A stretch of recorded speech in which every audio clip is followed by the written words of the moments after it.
welcome everyone. We acknowledge tonight that this event is held on the lands of the Kulin Nation, so we would like to give thanks to that. Welcome everyone. We'd like to thank Erik Jensen, who is the ringleader. This is his brainchild tonight. Invited us all here. All the writers here behind me have kind of reinterpreted some of their works to be more palatable for children and bedtime stories. I, on the other hand, have not reimagined anything. This song has been putting kids to sleep since 2001.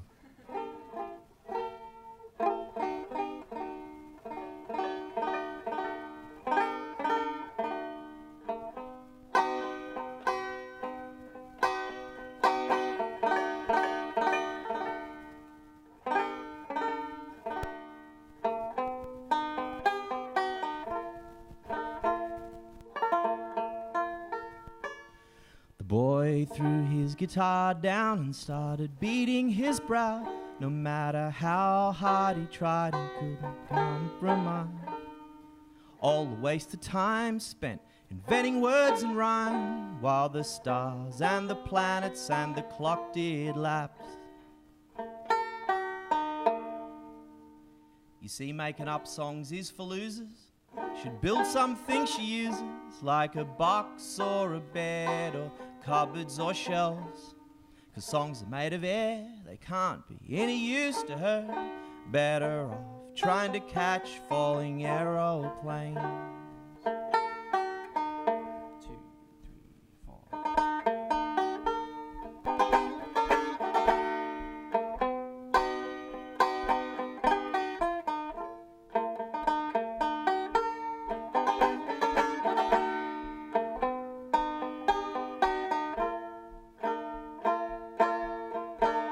Then girl said, boy, don't be so stupid.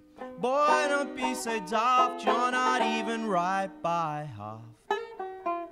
And although you say your songs are fundamentally air, there's also thousands of vibrations that stimulate the ear in such a way that whenever I hear them, they always make me smile, and therefore they're just as tactile as a box or a bed or cupboards or shelves. So boy, now stop your moping, your cursing and no hoping, and get back in the saddle. While he was still speaking, towards his feet he's reaching, where lay his guitar. His head was swimming in an alphabet, soup letters swirled and words formed in his heart. And he said, I'm gonna build a song for us with 4 verses and a chorus. On real estate your words inspire, and there we'll live rent-free, sleep on beds of melody, and leave the key change with the seasons. And so that song he built was hers, with a chorus and 4 verse, and she woke to find him finally asleep. Thank you.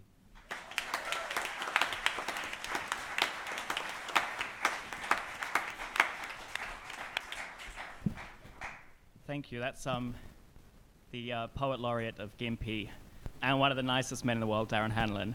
And he's right, I asked him to come and open with that song tonight because I have a friend whose toddler will only go to sleep if she's heard it, which is a sweet story. I have another friend whose toddler will only go to sleep if he's sucking his thumb and holding one nipple. So Darren, if you if you wouldn't mind. No, look. I don't need to explain in great detail what's going to happen tonight. If your parents loved you, you know what a bedtime story is. And if they didn't, thanks for coming. We're going to work through a lot of stuff tonight. This first story is a book that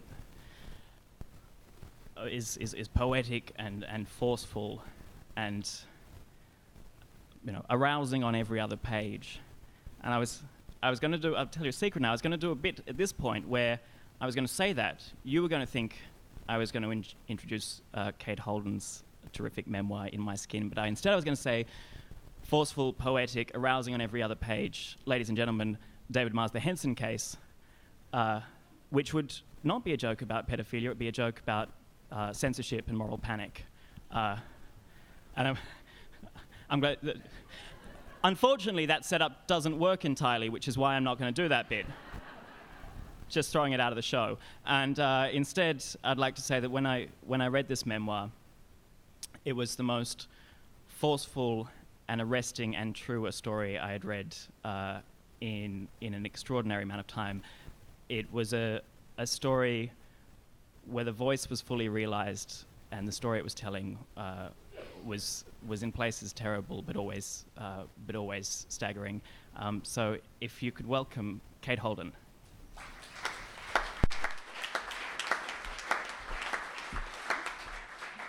Thank you, Jensen. Jensen's my fairy godmother these days. I work for him at the Saturday paper. Oh, and he never fails to be extremely courteous. Thank you for the lectern. I feel very biblical. I'm going to read the story of In My Skin. I wrote In My Skin about 11 years ago, and it tells the story of when I was in my 20s. I was a university student here in Melbourne. I went to a friend's house, my boyfriend's house in St Kilda one afternoon, took heroin. 5 years later, I got off it. In the meantime, I was homeless.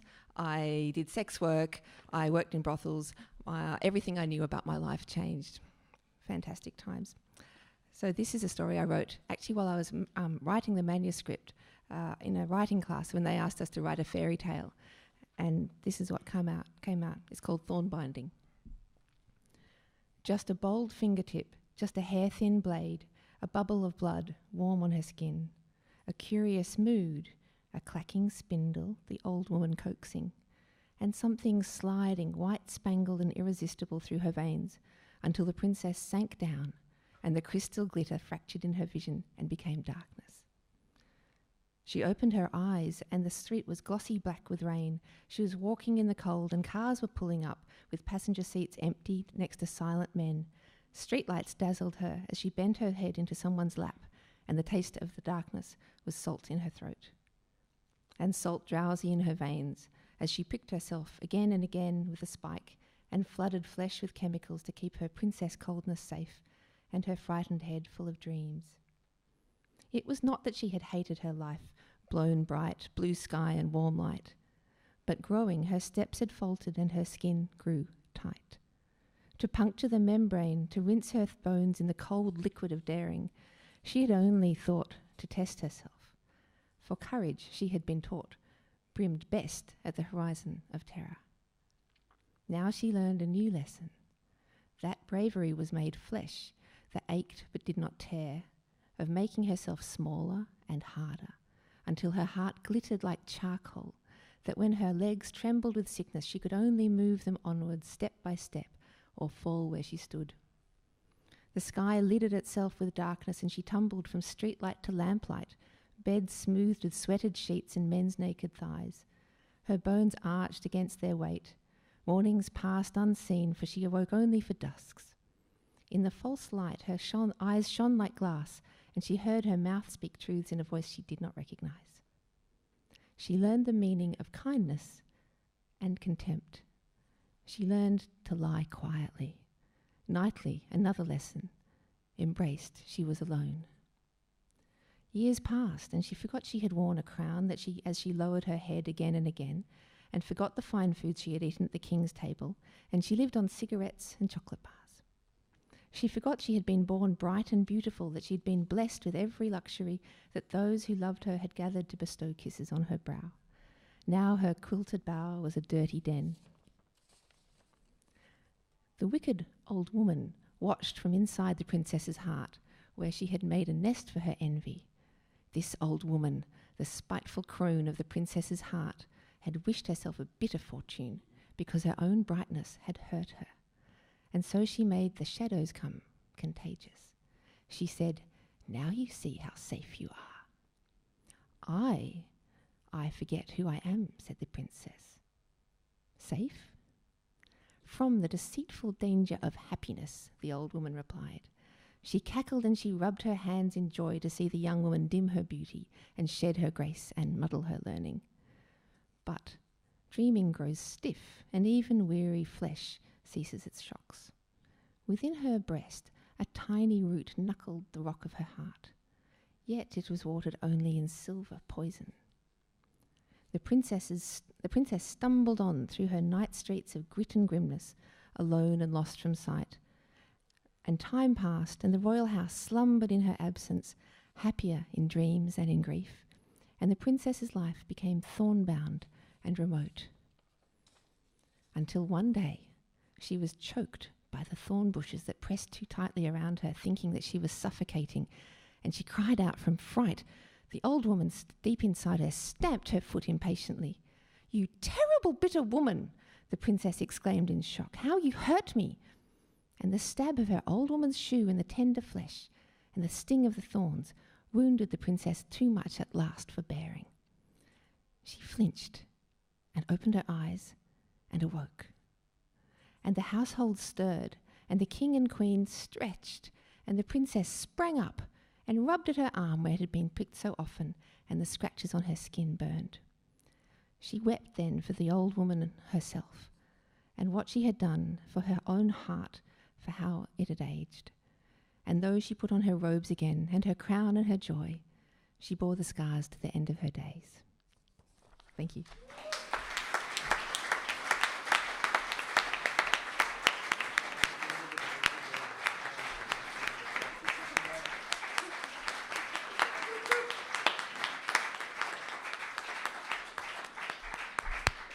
How terrific is Kate Holden?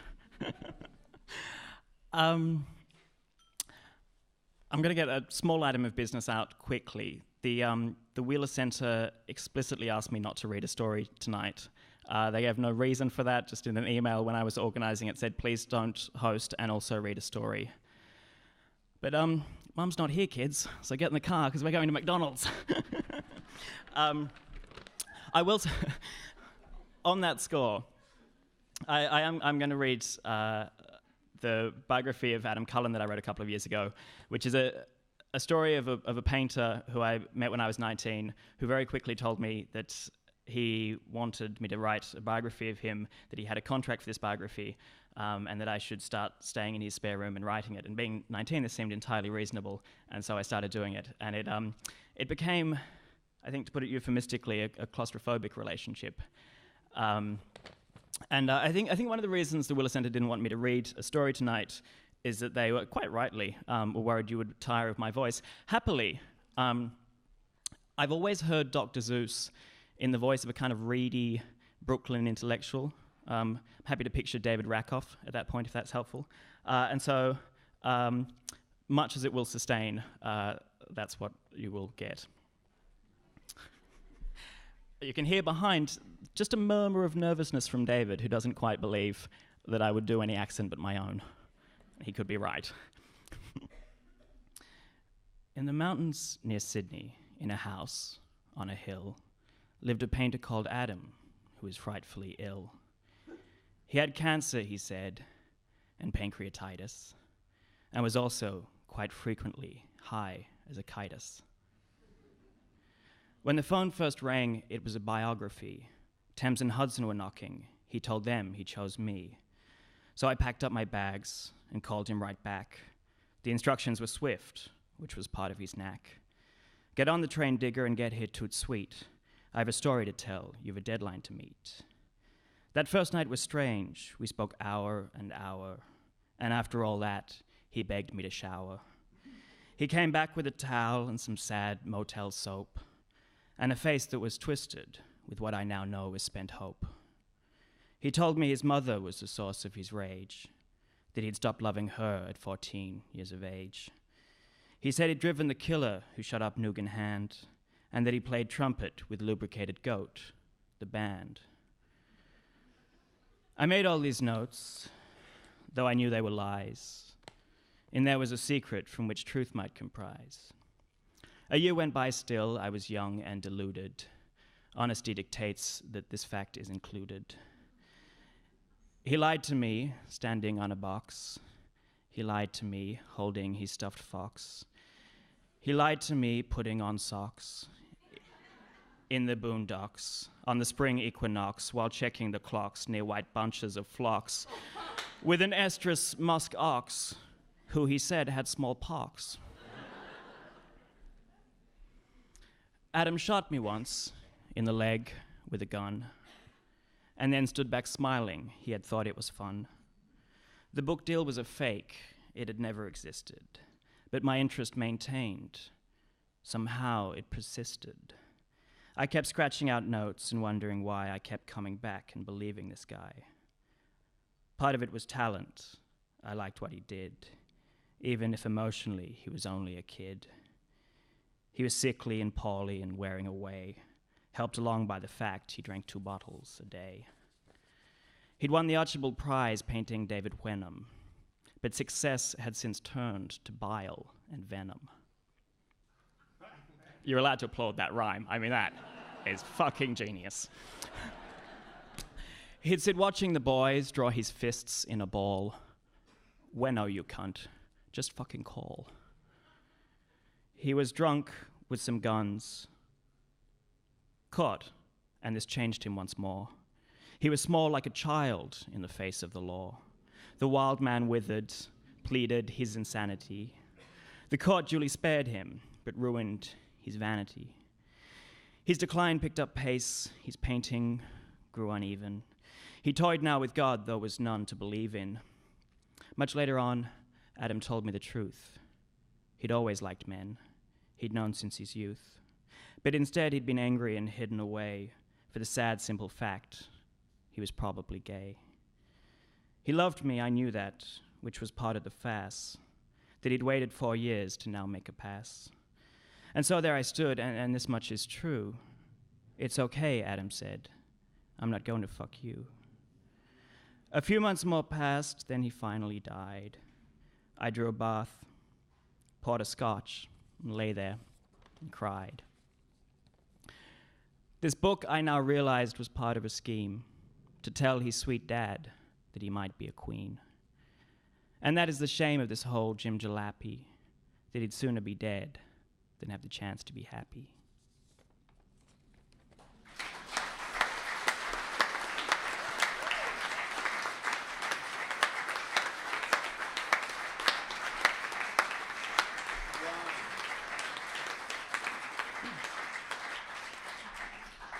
Now in my own voice, I'll just return to proceedings. Thanks everyone for that minor amendment. I was going to do a bit to introduce this next bit, where there was going to be a sight gag. I was going to say, that's enough about me. Short men, and it would, because I'm not so tall, would have been quite funny. And then from there I would have said, short men in popular culture, they have quite a rough time. They're always kind of coarse, patchy-haired, lascivious little creatures who we think the worst of and are right to. And with a single book title, Chloe Hooper changed all of that. But I'm not going to do that bit because it doesn't work. The setup doesn't quite pay off, and it's unsensical in many ways. What I would say is that courtrooms are one of the hardest things to write in journalism. To breathe life into a court case is an extraordinary talent to have. And we think it's easy because there are a handful of people in this country who do it extraordinarily well. Chloe Hooper is one of the people who does it best. And her book, The Tall Man, which I'm sure you all have all read, is one of the most staggering pieces of non-fiction reportage that's been completed in the past few decades in this country. And so it is a great, great pleasure to say that she will now read that very serious work as a children's story. How fun.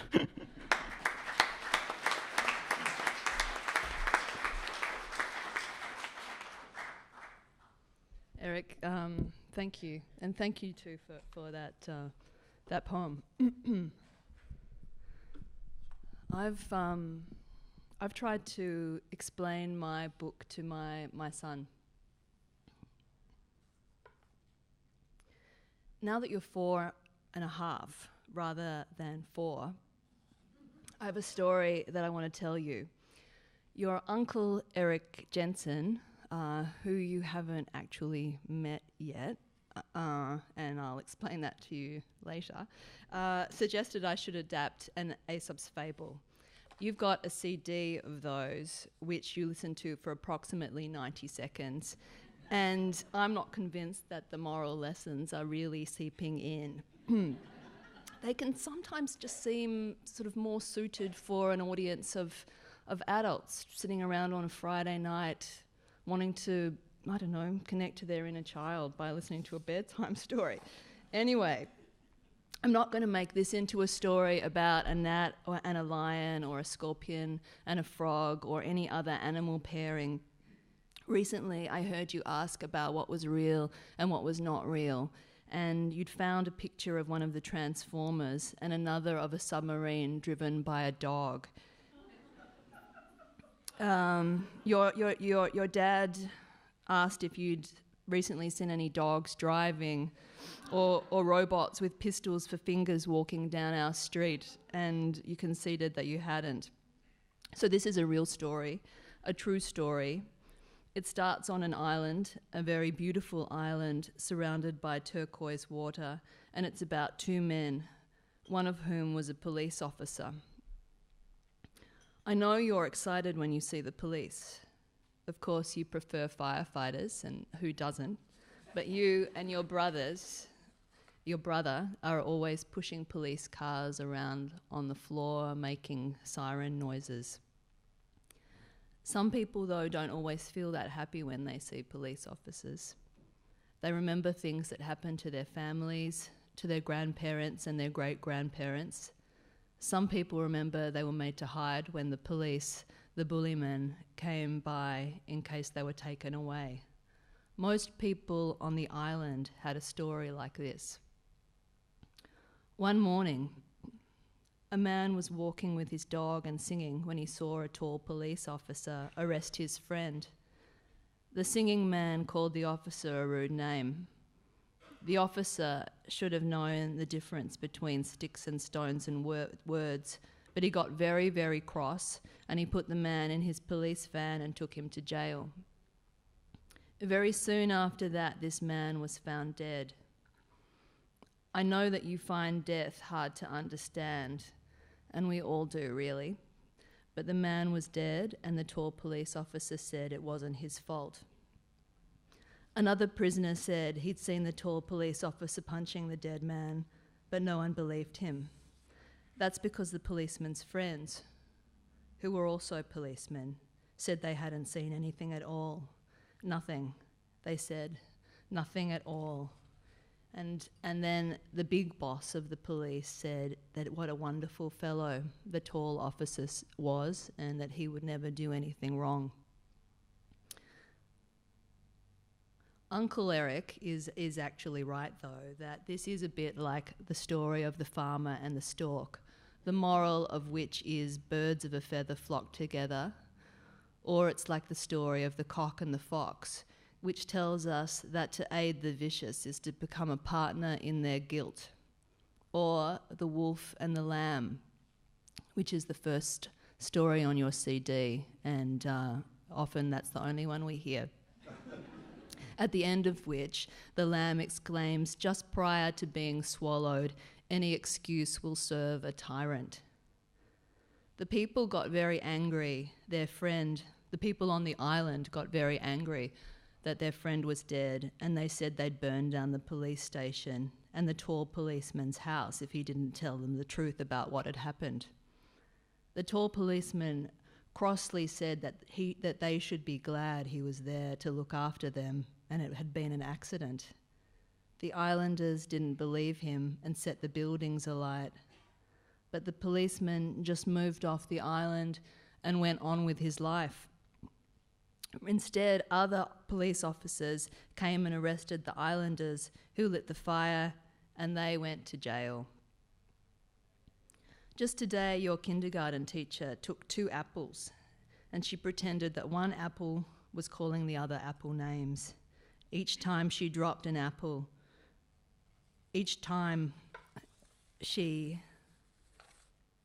A name was called. She dropped the apple to show you how something can look okay on the outside but be bruised on the inside. In your class, you've learnt some Aboriginal words and a song. But she says when she asks the class about Aboriginal people, you have nothing to tell her. Your teacher wants to tell you a story now holding an apple about the first people to live in Australia and to drop the apple every time an unfair thing happens to them. In the story that I've told you about the island, the man who died, who was killed, was Aboriginal, and so were all the people who went to jail. The tall policeman who killed him was white. They were the same age, but the man who died had been bruised many more times. In the old days, people would have said the policeman who killed the man was a bad apple, that he had something rotten inside him. I don't know what he had inside him, but as the years went on, he started to get in some more trouble, like the kind he was on in the island. One day he drove in his police car very fast, shooting at some people in a car he was chasing. Another time he assaulted someone when he was off duty. Another time he assaulted a female police officer while they were on duty. And then just this year, actually, the big boss of the police told him he had to leave the police force. Why am I telling you all this? I'm telling you because I want you to know about the country that you live in, and I want you to know it isn't always fair here, but that maybe one day you can do something to make things different. You're a lucky apple to have all these books on your shelf. Pick one if you like, and I'll tell you another story before it's time to sleep. Thank you.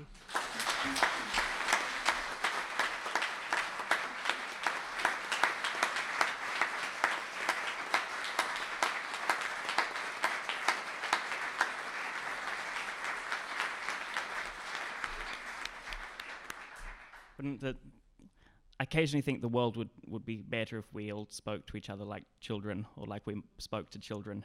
Moral truths might seem more absolute. To introduce this next bit, I was going to do a bit where I was going to suggest that our next speaker, David Marr, as he gets older, just becomes more taut and more muscular in his prose. And then I was going to say that, you know, it was almost like he was the portrait and it was Dorian just running out in front of him. But I wouldn't do that bit because it's unnecessary. It's unpleasant. So it shouldn't be done. Instead, I was going to say that David is going to read one of my favorite books. It's again an extraordinary piece of journalism. It is the story of the Tampa affair. It's called Dark Victory. It's the only of David's books that he has co-authored, so far as I know. And I have for a long time wondered who in that co-authorship, Marion Wilkinson, a fine reporter of her own, or him, was responsible for the glittering reportage and insight of that text, and who was responsible for the children's story hidden inside it. And I hope that this evening we might answer that question, and it is a great pleasure to ask David Marr now also to read.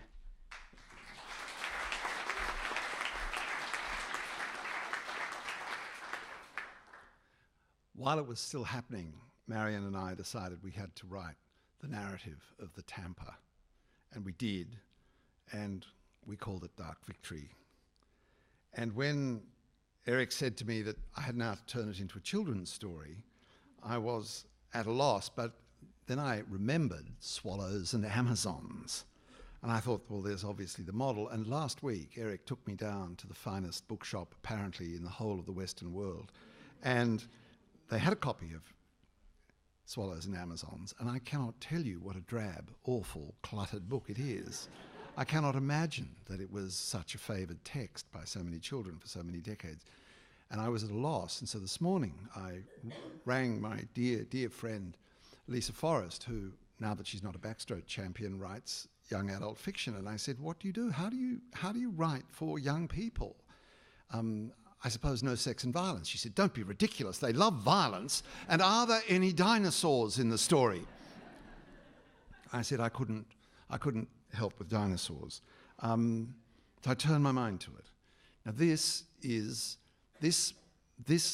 children's version of Dark Victory is dedicated to the missing person. There's a mystery at the heart of the story of the Tampa. 438 people got off the Palapa onto the Tampa. 433 of them were transported to Nauru. 4 of them were prosecuted as people smugglers. That only makes 437. And I've been trying to track down that missing person for over 10 years, and I still haven't found him. So this is me finding the missing man from the Tampa. This is a story that should not be told, so I want you to keep it a secret. Now, can you? Because if word got about of what really happened out on the Indian Ocean all those years ago, reputations would be at risk and lives might be in peril. I heard this from the man himself, the man who was the boy who steered the Palapa for 3 days and nights towards Christmas Island, hoping against hope that he would not end up in Australia.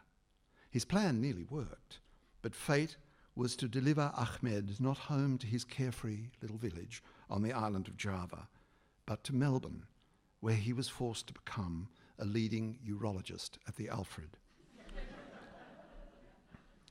My life is unendurably sad, he remarked at my bedside, as I lay recovering from a humiliating operation. He was a surgeon bringing all the people skills of his trade to the task of making me feel better, comparing his sad fate with mine as rose-tinted liquid slowly filled the bottle under the bed. I was only a child, he said, when Australian police came to my village. They were nice men with strong hands and lovely smiles. They said that if I would spy on the smugglers in the bay, if I would work with them and spy on their operations, Australia would give me a shop in the village selling palm wine when I turned 12. 3 times I set out in boats filled with refugees heading to Australia, and 3 times I betrayed them with a telephone call, reverse charges to Canberra. 3 times the boats were stopped before we reached the horizon, and 3 times I returned safely to my village. But the next boat was the Palapa, and everything went wrong. As I lay there, listening with growing fascination to Professor Ahmed's story, piss dripping into the bottle, I surreptitiously, using a technique I learnt at Fairfax, pressed voice memo on my iPhone, and I have the recording still. The surgeon's voice was low and filled with bitterness. It was, I later learned, he said, a holiday weekend in Canberra. Mrs. Halton was at the Snow. No one took my call. The Palapa, with 438 of us on board, headed further and further out to sea. Soon I lost sight of my village. My island disappeared. I confess I began to panic. Would help never arrive? Twice Australian Coast Guard planes hovered overhead, but where was the Navy? One night we survived a terrible storm only by a miracle, and still there was no sign of the Navy. And then I saw a red dot on the horizon that turned into the biggest ship I have ever seen in my life. And on the side of the ship was the name Tampa. They took us on board, they fed us gravlax, and promised to take us to Christmas Island. No one knows the true story of what happened next except a handful of people. I asked to use the phone. Something in my voice, even at that age, conveyed authority to those Scandinavian sailors. I was taken to the bridge and rang Canberra. I was angry. I said, I am your most valuable spy on the Java coast. You must rescue me. And the man at the end of the line, who introduced himself only as Max, said, Ahmed, you are right. You have saved Australia from invasion 3 times already. We will send the army to get you off the ship. That the SAS stormed the Tampa is known all over the world, but the reason is not. Nor is the unhappy outcome of that military operation. I was rescued personally under cover of an operation apparently designed to send all those refugees to Nauru. I was rescued, but I was betrayed. They flew me to Melbourne, where a man with a moustache gave me terrible news. Ahmed, he said, your cover has been blown. You cannot go home. We cannot risk the world learning what Australia is doing along the coast of Java. You have to stay here. I wept, I pleaded, but it was no use. I was told I would be treated as refugees used to be treated in Australia. I would be shown love and help and given a good education. I was not yet 12, but they had mapped out a career for me as a leading urologist at the Alfred. And so it has turned out. And yet I still dream of a good life, a useful life, selling palm wine around the corner from the petrol station in my village. I must have drifted off at some point, for when I woke there was no sign of the surgeon.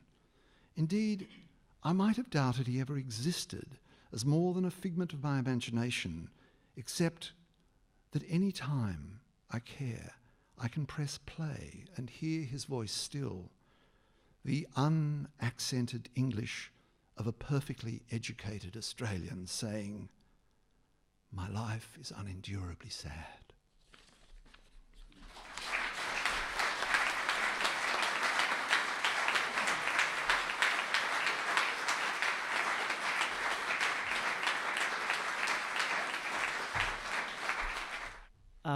Thank you, David and Chloe and Kate and Darren for this going even better than I had hoped it would have gone. I will confess to this having been an idea that I had in a bar, and so far ideas I've had in bars have produced 1 weekly newspaper and 2 blood noses, and on that score I think that, I'll keep going with them. But this has been a complete delight. Thank you all for coming, and thank you all for talking. This just before Darren comes to play one more song for us, I did just want to say that, sort of running on from David's story, tonight we've had a chance to return to and mingle in our childhoods. There are children that we lock up on Nauru and that we lock up in community detention whose childhoods we're stealing. And there's people from the Asylum Seeker Resource Centre at the back of the room who, if as you're leaving you wanted to give some money to a group of people who try to make that hell slightly less unimaginable, that would be fantastic. And on that light note, ladies and gentlemen, Darren Hanlon.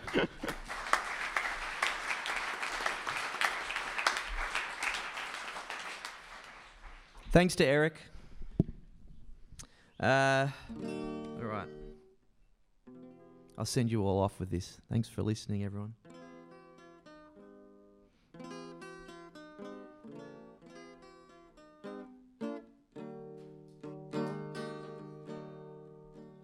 When the sun's circle appears to me, I embrace the world and all its pluses. But when the summer day ceases to be, I take to riding far away on buses.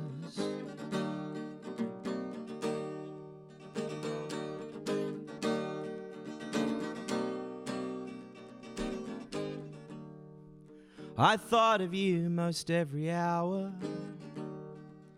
I thought of you as my companion.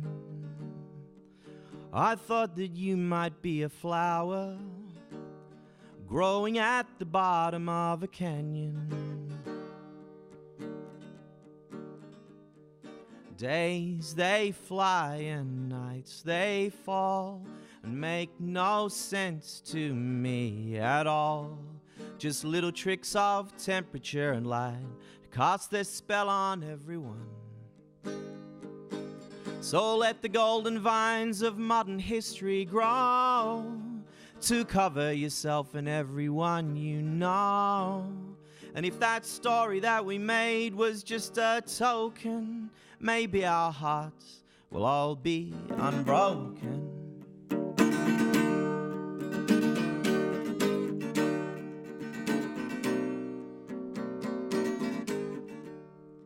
Every single morning I am born, and in the same place each night I am buried, beneath a single blanket worn, as an ocean where my dreams are ferried.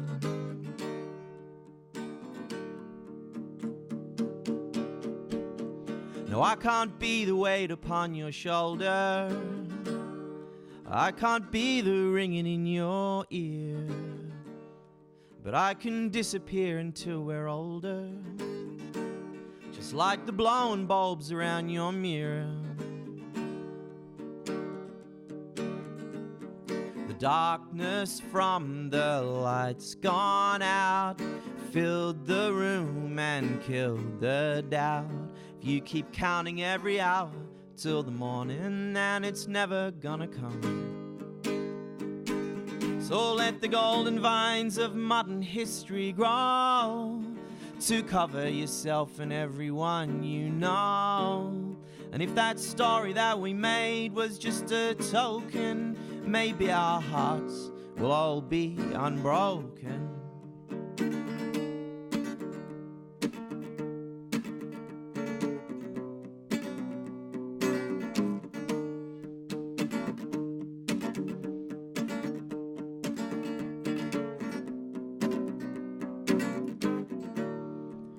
If I called you again by a God-given name, if the wind and the rain did fall, would you hear me at all? If I called you again by a God-given name, if the wind and the rain did fall, would you hear me at all? If I called you again by a God-given name, if the wind and the rain did fall, would you hear me at all? If I called you again by a God-given name, if the wind and the rain did fall, would you hear me at all? So let the golden vines of modern history grow to cover yourself and everyone you know. And if the words we used in anger be unspoken, maybe our hearts will all be unbroken.